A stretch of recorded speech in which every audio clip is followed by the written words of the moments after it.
We're recording? Okay. Today is October 17th, 2015. My name is Katherine Bynum. I am a graduate student at Texas Christian University, working here with the city of Fort Worth for the Latino Americans 500 Years of History. Today we are here with Miss Cynthia Montes. Thank you so much for being here with us. We really appreciate your time and your participation in the project. So, thank you. Let me go ahead and start off by asking a little bit about yourself. Can you tell me your full name and when and where you were born? My name is Cynthia Montes, and I was born in Fort Worth, Texas. In what year? In 1983. Okay. And who are your parents? My parents are Joe Luis Montes, and he was born in Torreon, Coahuila, Mexico. And my mom is Irma Montes Montalvo, and she was born in Monterrey, Nuevo León, Mexico. Okay. And do you know why they decided to come to the United States and when they decided to? Yes. My dad, not so much. I feel like he was a lot younger. His background is a little bit more vague, like in terms of family history and things like that. But I know he was already here. My mom came in 1964, and she was basically, you know, like everyone else, looking for better opportunities. I know that she grew up very poor. Her dad remarried to someone here, and he was living here and would go back, and my mom mostly resided with her siblings, and her older sister was kind of like her mother figure. And so I think at some point her brothers came and her dad had come, so she decided, you know, she needed to just see what else was out here, and her ties to Mexico, you know, weren't very deep rooted in the sense of this home structure, this fixed home structure. So she came over to join the rest of her family. Do you know how old she was?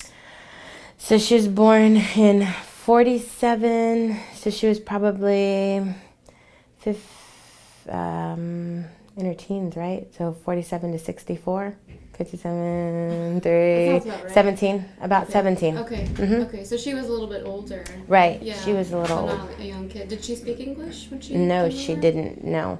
So she came here, and I think that was a struggle, very much so. She spoke with the people that she was around, so the family that she came to be with, and then in the neighborhood that she came to North Fort Worth, Northside Fort Worth, initially, and so the people that she lived with. But I know that her first job was like housekeeping, and it was just a struggle. Like, she worked for several families, and so she would tell me stories about how she really relied on her interpreters, and sometimes she felt like they weren't interpreting the things she wanted, and she kind of felt manipulated. And so I know that it was definitely there was a language barrier that she had to get over coming over initially. And in what ways did she ever explain specifically, you know, how she felt like she was being manipulated? You know, there was this one story, and I didn't hear this until later. I mean, it's been fairly recently in my life, but we were sitting around talking, and she'd worked for a family, and she would take care of this young man. And so she was a young girl herself, right? And he was very travieso, is what she said. He'd always get into things and, you know, cause trouble for her, is what she said. And it was just the kid, and he broke something.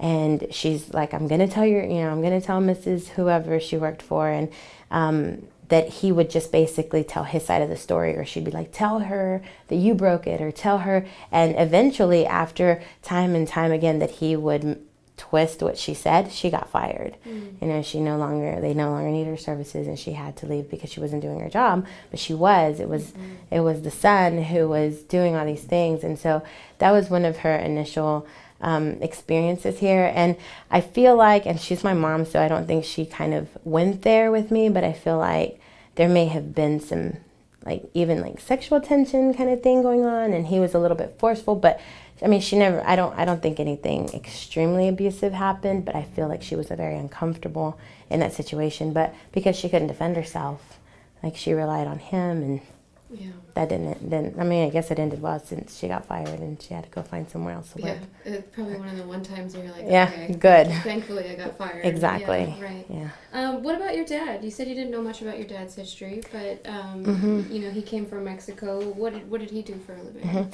So he set tile, and this is very ingrained in my family. He set tile. Our whole family set tile. So my mom met him, and my dad was I think when they met, my dad was married, and then when they divorced, my mom and dad married. So it was always kind of a sticky situation. I never asked a whole lot of questions of, how this kind of came to be, but he worked here, and that's what we all did. Like, all my siblings ended up setting tile. My mom set tile eventually for the next 30 years of her life. Like, she would help him or tend to the house, and depending on, how the flow of work was going and how much help he had, if the siblings were still around, she would help him or she'd stay home. But it was really an interesting dynamic because everyone was a lot older than I was. So my sibling next to me, there's 8 of us. And the one next to me is 11 years older. And the oldest one is like 25 years older than I am. Wow. So I came into this family that was already preset. Right. And, but I remember, like, my sister's boyfriends would go to work with my dad, or the cousins that came from Mexico would go to work with my dad. And even, as soon as I was 10, like, I was going to work with them too. So it was this big family culture of setting tile and kind of being your own boss kind of thing. So what is setting tile like? Is it hard work? It's a very hard work. And so I talk about this, how one of my early experiences of going to the job site with them, and I couldn't really set tile, right? And so I was, carrying boxes of tile or cleaning tools or setting up tools. But I remember not liking it at all first. It was really hot and you were sweaty, and it was an awful experience in terms of labor. But I would go to work also with my older brother, and he started to tease me, and he got this hard hat, and he said, you're amazing at washing buckets. And so he's like, I'm going to make you the president of the bucket washers. So he got this piece of masking tape and put it over the hard hat and wrote President Bucket Washers and made me wear that. And I was like, no. And the more I protested, the more he was like, yeah, he'd tease me. He even, we had one of my nephews, who I call my cousin, but he brought him to the job site. He's like, this is your worker. Like, you're the boss. Y'all are both the bucket washer committee. Like, it was awful. So I think just indirectly that really was the first time that shaped my mentality. Like, I don't want to do this forever. I need to figure out what else I need to do so that this doesn't become my life too later on. And that's when I really got invested in education. Like, I found something I was good at, and I decided to run with it. But it was those early experiences that I was like, oh my gosh, this is too much. It was so, I'm sorry, but like not having health care and things like that.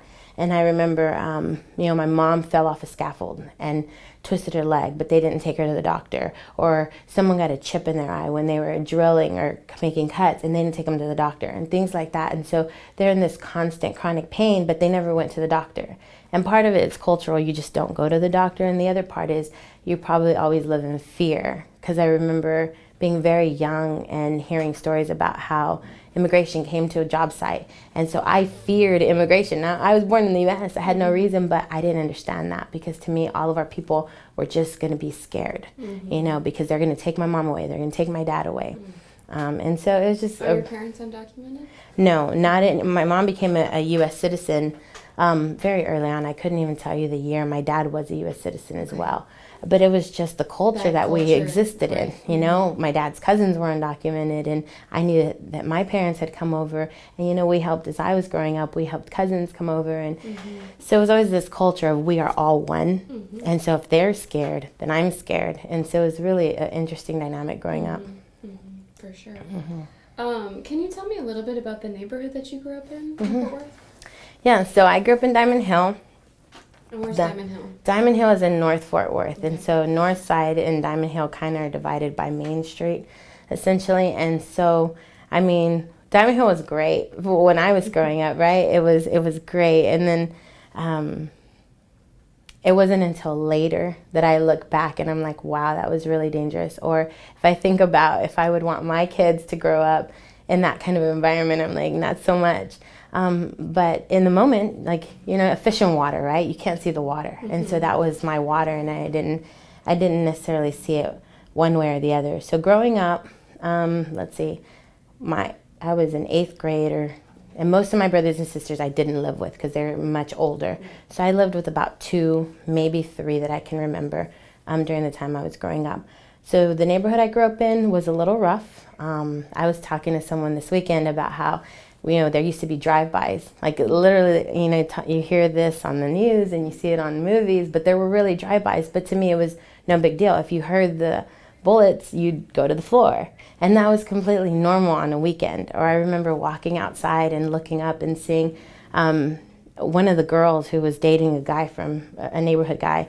She was on the roof with a shotgun, like practicing, like getting ready. And I was like, what are you doing? And she's like, oh, and kind of brushed me off. I was a kid, so she wasn't going to acknowledge me. And I remember the neighbors to the right of us were selling drugs. And my mom was hanging clothes one day, and they had a raid, and it scared her half to death because they jumped out and they were like, police, and she freaks out, and so she runs in the house. And so all this was they were just stories to tell. Like, they added to us growing up. I feel like I was nervous because I remember waking up one day and there was a bullet hole on the front of our house, and my brother used to sleep in a fold-out couch and right in the living room, and I was like, that could have hit you, something could have happened. And that was the first time I think I was really scared about it. But that was the rough part. And the good part was that everyone was kind of connected, like at least all the kids were. I would stay up and play with my friends as long as I could. Like, we'd go play by the creek or make mud pies or climb trees, like as long as they would let us. If the adults were having parties next door, we'd try to sneak in and see who was there. We were just mischievous kids, and it was fine. We were looking for good, wholesome fun, and ride our bikes or I don't know, go explore is what we'd call it. We'd pick sticks and just go. So. And so this is probably in a time, late 80s, early 90s when you're really growing up. Were you aware of any kind of police harassment that was going on in the neighborhood, or did you notice any kind of bad activity? I don't think I noticed police harassment as much as neglect. I think that we already expected, if we heard gunshots, our job was to call the police, and they wouldn't come. And that was the running joke. They never come. The neighbors to the left were Latinos, the neighbors to the right were white. And so, and we called them the bolillos. I didn't even know that was like a slang term for, white people until I grew up. But I just thought that was their last name or something, I don't know. So we called them the bolillos. And they'd come over because they'd fight and someone would stab someone, and they'd need us to call, I need you to call the laws. And so we'd call them, but we knew they were never going to come. And so that's kind of the nature of the neighborhood itself. If you call the cops, we kind of felt like our family never got in trouble, like 32-8 never got in trouble, so we weren't necessarily scared for them to come into the neighborhood. I do remember always feeling afraid if we were driving. Like, there was always this constant fear, and up until I was grown. I mean, I've been out of school for a while, and it hasn't been until recently that I'm like, I have nothing to be afraid of. What do you mean? What do you mean by being afraid, like driving? I think it was always like you didn't feel. I think you should have a feeling that police officers are going to help you or are there to. You should feel some sort of safety, right. And we didn't feel that safety. When a cop would pass by, I remember my mom saying, like, it's almost as if she didn't want you to breathe. That's how still she wanted you to stay. And so I grew up with this mentality of, there's a cop, like, don't make eye contact, don't look, don't move, don't anything, just let them go on, like kind of like a shark. Like, you just want them to go on their merry way. You play dead for a minute and hope they don't notice you. So it kind of ingrains this, something's wrong, like you're doing something wrong and you don't want to get caught. But we weren't. And so it was this sense of fear that maybe was a distrust that came down from above, that I didn't understand why, but I felt it. And you said you still feel it to this day? It's been fairly recently that I haven't, to be honest with you. And it's only because, I mean, I'm now in different circles. I'm just started my PhD, and so it's really changing my world in terms of what people should be feeling or need to be feeling. And so it's probably been maybe within the last 3 years that I'm like, no way. This is who we are. This is kind of the role and the dynamic that should be taking place. But I'll go home and it's been passed down from my brother to my nieces to their kids now who are 7. And she, my 7-year-old niece started freaking out like, there's a cop, and she's telling her 5-year-old sister to stop moving. And I'm like, you guys are fine. Like, you're in car seats. You're okay. There's nothing to be afraid. You know, so you have to kind of it's that tension it is. picking up. It is. And it's, so it comes from somewhere. Mm-hmm. And it's only because I've been able to remove myself from where I grew up and see a different world that I can kind of be like, that's not how it should be, but coming back, that's still how it is. Mm-hmm. That's still what people feel there. Mm-hmm. So. Mm-hmm.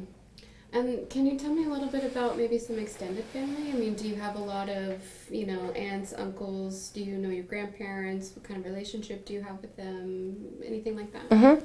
So my mom's siblings are all in Mexico. Okay.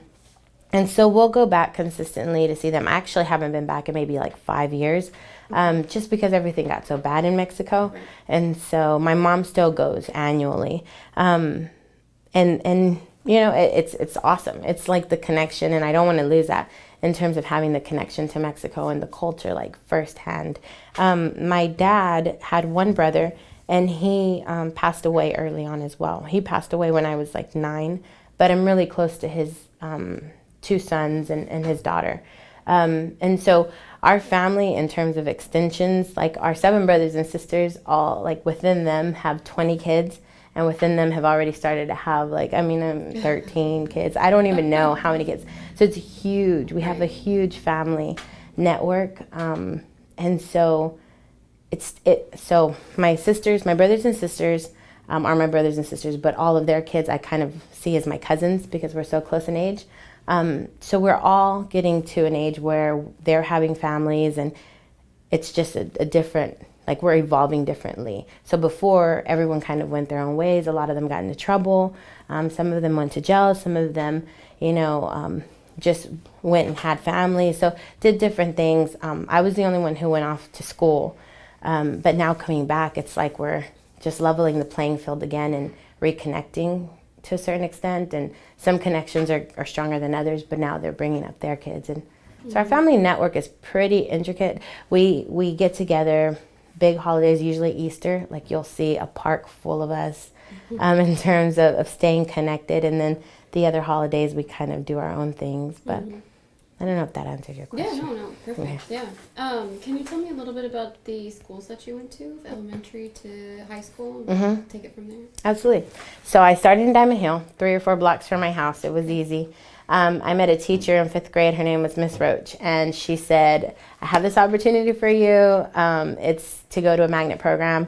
It'll offer you more opportunities. And when I heard more opportunities, I was like, man, we're going to get recess for a lot longer. Like, we're going to be able to do all this fun stuff. So I'm like, Mom, I want to do this. I want to do this. And my sister was really the big pusher. And yes, let's get her to do this. So I had to take a test, and I had to go visit all these schools. And throughout, you know, I'd have some resistance from my dad, like, why are we doing this? And my mom's like, you better want to do this if we're taking all these days off to visit these schools. And my sister's just the big cheerleader behind it all. So I picked William James. And I hated it. I was like, what am I doing? No one, not one person I knew from elementary school went to William James. I'm on the east side of school. It's a predominantly black school, and then predominantly white in the magnet program. So there were hardly any Latinos. So it was a big culture shift already. And then just friends-wise, I was like, this is awful. And that was temporary, right? I ended up having the best experience. William James is probably my favorite school in terms of learning new things and meeting new people and really setting good, steady habits that I carried with me. So I would commute on an 1.5-hour bus ride every day to and from. And my parents started working together. And so I would normally walk home and make myself something to eat until they got home. And so William James was kind of this self-sufficient phase of where I had to get up early in the morning or I missed the bus. And then if I missed the bus, I didn't have a ride. So after William James, pretty much my parents left it in my hand, like, where do you want to go next? I chose to go to Northside here, and this is my alma mater. And mostly because it was also a magnet program. It was the second best at the time, and it was closer to home. And I wanted to play sports, and I wanted to get more involved. And so I came here and loved it. I mean, I got extremely involved. I ran for class office all 4 years. I was president like 2 years. I was voted most school spirit. Like, I was all about let's do different things. And I did the high school medical profession, so I thought I wanted to be a doctor. And I don't know, it was great. I had some amazing mentors come through that I met here that taught me a lot of things, actually, that I've reconnected with one of them recently. So I don't know, it was a really, sometimes I think back, like, what would have been different if I had chosen a different path, if I hadn't been afforded the opportunity to go away from home out of Diamond Hill, if I had followed the Diamond Hill, Meacham Middle School, Diamond Hill Jarvis track, if that my life had been different, more, better, worse, I don't know. But ultimately, I think that the diversity in schools, in grade schools, really just kind of opened me up to apply for TCU and be ready for that. And so TCU itself was kind of interesting, that whole process. Do you want to know about that? Yes, Okay. Yeah. When did you start at TCU? So I started at TCU in 2001, which was really interesting. So I was really involved, and I did well. I graduated in the top 10% of my class academically. So there's the scholarship that had started. It was the Community Scholar Award. I don't know if you're familiar with it, but it's a full ride. And my year was the second year that everyone received it. 11 of us got together and we were applying. Of the 11, 9 got it, and I wasn't one of them. So that changed my whole life in terms of self-confidence and, I don't know, beliefs in my ability and things like that. So when I got the phone call that I didn't receive the award, I was here, and my class sponsor was like, well, maybe it's time to consider other options. And I'm stubborn, and I'm 18. And so to me, that was her reiterating to me that I didn't belong at TCU or that I didn't have the ability. So I dug my heels in even deeper and was like, I'm going to TCU. And so I choose to go to TCU, which should never be the reason why someone chooses their university, is to spite, the people who didn't give me this award and things like that. So my transition into TCU had the typical, like, cultural transition struggles, financial transition struggles amplified that for me. And so I remember my first year, like, after the first semester, I owed $4,000 and someone lent it to me. I spent spring semester paying them back, not knowing that at the end of the spring I was going to owe another $4,000 because I thought I'd paid, I was good. And so I owed $4,000 more. Someone gave me a scholarship for about $1,600, so I still owed. I spent the entire summer, and nothing was beneath me. I did car washes, garage sales, and this is when that family support really kicked in, and friend support. I worked at Fiesta, and that was almost another family, and so they donated, and people donated furniture and so that I could pay for school. And so by the end of the summer, I was able to get the money I needed. I mean, I even went door to door mowing lawns. Like, can I get $10? I'm raising money for college, no big deal. And so that's something that now I'm like, oh, I probably would not do that. But back then I was like, this is what I wanted. This is my goal. Someone told me I couldn't do it, and I had to do it. And so I did. What about the cultural changes? Was it a culture shock going to TCU? Absolutely. There were so many factors. So I was poor was one, and that was always going to be there. But I've always been heavyset, so I was always a thicker girl versus everyone there to me was so skinny. I was a Latina. Sometimes I feel like I don't speak as well, maybe because of the translation that goes on in my head. It doesn't come out as fluidly as other people, and so all of this, and I stuck out like a sore thumb, right? And the clothes I wore, the car I drove. I got pulled over once by TCU, and they said it's because there had been a lot of break-ins lately in that parking lot. Seriously, and didn't give me a ticket, didn't anything, but I couldn't roll down my window. I had to open. I mean, it was a really busted up car. I think it's just because it didn't belong there, and so it was. In that moment, it was humiliating, but I was like, okay, well, this just goes to reinforce, it went to reinforce like all the insecurities I had of, I don't belong here. And so you adjust, you're fighting to be there. And so it was kind of ironic, like you're fighting to be at the school that you feel like you don't want to be at because you don't belong there. Right. And so it's just this push and pull of, what am I doing this all for? There would be times I'd sit in my car and I would cry, or I'd listen to music, and I was like, I don't want to be here. I wouldn't quit my job in Northside because I needed some sort of connection back to who I was and the culture I came from, because I didn't find that there when I first started. Do you feel like it got better at all as time went on?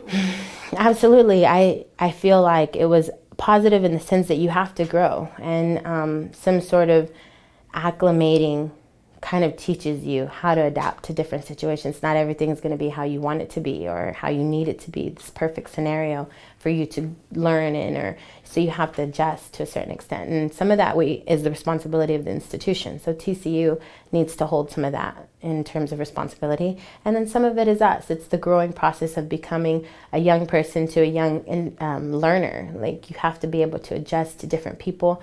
And something that I know now, maybe as an older person, is maybe a lot of the insecurities I was feeling were insecurities that other people were feeling too, in terms of, do I fit in? Am I going to make it? Am I going to fail?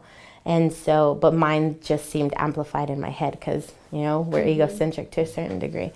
I got involved in different organizations where I found people who looked like me and were going through the same things, same sort of struggles. That really gave me a home base to start with. Which organizations? I got involved in Sigma Lambda Alpha. Okay. So it was a Latina sorority, and then I got involved at that time. It was OLAS, which was the Organization of Latin American Students. Oh, okay. I hadn't heard of that one. Yeah, it later transitioned to LULAC, and then now it's ULA. Okay, yeah. And so those two, but SLA primarily, I think, because it created a culture. Greek organizations, I think, it's just different than others in terms of being able to break through certain, I don't know, shells maybe that students maybe keep up. And so I was able to get really close to certain individuals, and that created my springboard. After that, I was able to, you know, go to SGA meetings or go to Inclusiveness Task Force or go to things that I may have not done earlier. But I felt like if I'm rejected there, I can come back to my base, and I have these people, and that's solid for me. And so having that, it really, I mean, definitely changed my experience. I was like, okay, well, we're here. So you were around primarily other women who were going through the same things that you were going through? Absolutely. Yeah. And would you guys meet in like public places and have meetings, or was it, you know, how did you guys talk about these sorts of issues? Yeah, so we had it all. We had public meetings where we conducted business, but it's definitely was a balance of sisterhood, like of intimate settings. So we'd go off campus and do meetings in different homes or campsites where it created a more intimate setting where, okay, this is just social and bonding and things like that. And then we had business where we felt we were being purposeful and fulfilling some sort of mission, whether that's awareness or inclusiveness or, you know, whatever. And we did programming at those meetings. Okay, this is what we want to bring to TCU's campus so that other people may have the opportunity to share. Can you give me an example of one of those programs? So one of the things I actually sent out heard of that's still going recently is we got really involved with Sister to Sister Summit. Are you familiar with that? I'm not. So it's all day girls mentorship where we came back, and it's actually with Meacham Middle School, and it started back when I was in college. It may have been 2002, 2003, and I just got a notice for it this year again. So it's been going right. It's consistent. But you train a whole day, and then you go another day and you just sit with mostly 6th, 7th graders and some 8th graders, and you do programming with them, and it's only for female volunteers with female students. And you just talk to them about the struggles, their struggles that they're going through, our struggles. So I guess that's off campus, but that was one of the things that made it feel purposeful. Like, all right, we're taking what we've learned in our transitions and how we've gotten here, and we're bringing it back to the community as Latinas. There were probably other programs we do. We have a Founders Week, so we do cultural awareness activities. We coupled with Inclusiveness Task Force, and we did a play on stereotypes one day. And we had different organizations do little skits. And that one kind of ruffled some feathers, but it definitely brought awareness of the experiences that we were going through, you know, where we're being called Maria over and over, where, you know, our names are something different, or someone's name, like you just kind of give it to everyone. So things like that. I know they currently do like a stroll-off competition where they try to get every Greek organization involved, and then they give scholarship to a student in the Boys and Girls Club. So it was a lot of, like, we were trying to be innovative with it, with our limited resources, but then also come together as a group. Cool. What did you study when you were at TCU? In undergrad, I studied political science. Okay. If I had that to do again, I don't know if I'd do that exactly. I loved what I studied in terms of learning about different peoples of the world and how we interact on a global field. I know that I picked it because I bonded closely with my RA. When I first lived on campus the first year I was there. After that, I kind of lived on campus. But the first year I bonded closely with my RA, and she was a political science major with a Japanese minor, and I thought she was amazing. And so I was like, well, maybe that's what I should do. I mean, that's kind of how I stumbled. I mean, in all honesty, that's really how that happened. And so you said you look back on it now and you think you probably wouldn't have chosen it. So what do you think you would have chosen? Oh man, I say I wouldn't have chosen it, but I'm so happy with what I'm studying now.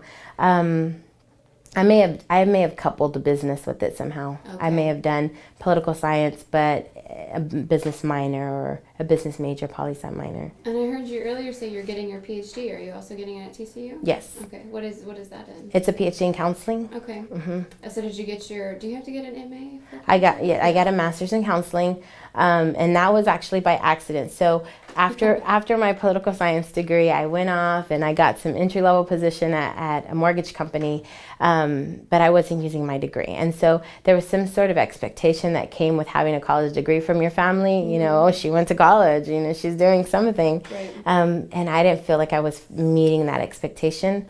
So when I started looking at master's programs, I wanted to do something very marketable. I started studying for my GMAT. I was going to consider doing an MBA.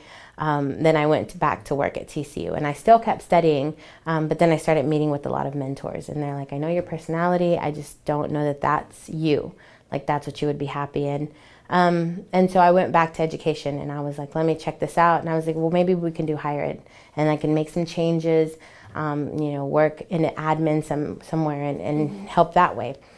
And I took my first course, and after that first course, I realized that course was for counseling. But I loved it. And someone had already suggested I go to counseling, but to me, I only saw counseling as school counselors, and I didn't want to necessarily do that. Right. So I started doing more research, and I really learned about like therapeutic counseling, and I loved it. And so I did it. I dove head first, and I loved it. And now I'm doing my PhD in counseling. And when did you get your master's? In 2012, fall of 2012. And so how much longer do you think you'll have for your PhD? Oh my gosh. I know it's so long. Too, so. It's so long, right? I know. And so I just completed my first year. I probably have 3 more years of coursework. Okay. And then that's a lot of coursework. Yeah. Yeah. And so, and then quals and dissertation. Right. But I don't know. I'm just taking it one piece at a time. When I start thinking about it in its entirety, I'm like, wait, when can I propose? And then how soon can I defend? And so, I don't know. We'll see. All right. I'm sorry to bring it up. That's okay. I wanted to talk to you a little bit about some of these community organizations, and we probably don't have time to talk about every single one of them, but the Fort Worth City Council campaign. Mm-hmm. Can you tell me about that? There's, in parentheses, it says 2 elections. What do you mean by right. that? So I helped run, my boss ran for city council in a special election last year. And I got very invested in her campaign. Mostly Margarita Garza. Okay. And so I started to help her, she's someone I knew, and I've always been interested in like local politics and the dynamics of that. I feel like it's very important. Mm-hmm. So I got very invested in her campaign, and she didn't win. And 2 candidates made it to the runoff. And Ed Lassiter was another candidate that we met with. We met with both actually, and Ed Lassiter was one that I think that along the way, even seeing him speak, like we were really invested in. And so he was probably even more so than Margarita Garza, like his campaign was something that really taught me, I don't know, the value of just networking and being passionate about something and having a leader who's going to be passionate with you and even changing your views. So I'm a staunch Democrat probably, and he was a Republican. And so I had a really hard time jumping on board, and it really taught me the value of being open to just different perspectives and getting out of these boxes that we like to name and label and just, I don't know, define people by. And so it was amazing. It was a lot of work. But we also, more importantly, besides both of the candidates themselves, is that in both of those campaigns, we were able to pull out a large number of Latino voters. And it taught me, when I looked at the number of voters, even that we didn't get, how powerful we could be as a voting constituent if we came together and we found some purpose in this. And so we want all these changes and we want all these things to happen, but maybe if we found a way to tap into that, we're a big resource. Like, we are registered voters and we're not voting. And so it really taught me a lot about the blame game again. It taught me a lot about, okay, what's their responsibility and then what's our responsibility. And I think it's a fine balance that we have to walk with that. And so those two, and so I'm currently working, and this lesser so than the other two, but the constable campaign that's about to come up, and it'll come up in 2016. We're starting to get together, but just being around the minds that know about this and know what exists is really refreshing. Like, people are working towards this, and it's all about getting Latino votes, mostly, like getting everyone to vote, but even tapping into the people, like, what do you want? What are your needs? And it's really refreshing. Like, let's work towards that. And I've heard in some other interviews of this issue coming up of Latinos, being registered to vote and not voting, or not being registered to vote and therefore not voting. Why do you feel like there's this gap in getting Latinos to register to vote and then going out there and voting? I think it's a lot of things. I think that priorities-wise, it's the same reason why don't we go to school? Why don't, we push our kids to go to college? Because first and foremost are these basic needs. And the basic needs is, you need to watch your sister. You need to pay the light bill. We need to have food on the table. And those are your basic needs. And so when those needs aren't met, then how are we going to expect voting to be at the top of that chain? Like, it's not. And then the second is seeing, we like results, and we like this instant gratification of results. Why don't we stick to a diet? Why don't we do these things for the long term? It's because we want it right now. And so when I go out to vote and everyone else doesn't, even though more people went out to vote, they still didn't win. Neither one of those candidates won. And so even though that I could see, out here, this many more went, they can't see that. So to them, it's like, I made the effort, I went, and still nothing. And then third, depending on how close, in terms of how closely you are to, like, Mexico, right? If you're first generation, second generation, I think in Mexico it carries a big culture. Politics and corruption seem to go hand in hand. And so there's a big distrust that exists in first culture that's brought over. And so my mom and my dad, and then they were big. They'll do what I suggest or things like that. And they were big on being very patriotic. They were both citizens. But I know that it was easy to fall into this notion of distrust of the government, distrust of the police, distrust. And then because when we would go down to Mexico, if someone was haggling us, we knew it was because they wanted $20. They'd give them $20 and they'd let you go. And so it just reinforces this notion of, and so I think those three especially are reasons why people maybe are like, my time can be better used doing this, going to my kid's soccer game. Or Right. Is there any kind of black-brown cooperation that's going on now, or is it mostly where you're just kind of staying in these little enclaves still? I feel like that's the case. I feel like we all stay pretty much in our, what's crazy is I feel like our missions are really similar, and we all want to kind of move forward and build some sort of ongoing powerhouse of people and servicing the people, but we stay pretty disconnected. And so maybe other people have different opinions of that. Maybe they've been able to experience it more, coexist better in different circles. But even just as, so I'm involved with Hispanic Alumni Association, and we programmed homecoming. And so the Hispanic Alumni Association and the Black Alumni Association, completely different settings versus let's come together, let's see how we can make this one big group, and share our tents and share our alumni and do all the stuff. It exists completely separate. And so those were conversations that were happening as early as a couple weeks ago. Like, what's the problem? Like, why can't we come together this way? So I don't know. I don't really see it. Yeah. Yeah, it's interesting because it seems like in some of the other interviews it's kind of getting to more like what you said, where it's splitting, but as earlier they were you know, there's at least some kind of cooperation. So it's interesting to see the trend of how it's just kind of dissolving over time. Well, we're almost out of time. Is there anything else that you wanted to bring up that maybe we didn't get a chance to get to? I think we talked about most of it. I just like to see, so something I've noticed a lot, especially as a young person out of school, but you know, just recently getting into these professional organizations, is you see a lot of the same people. You see a lot of the same people at the same functions, at the same galas, on the same boards.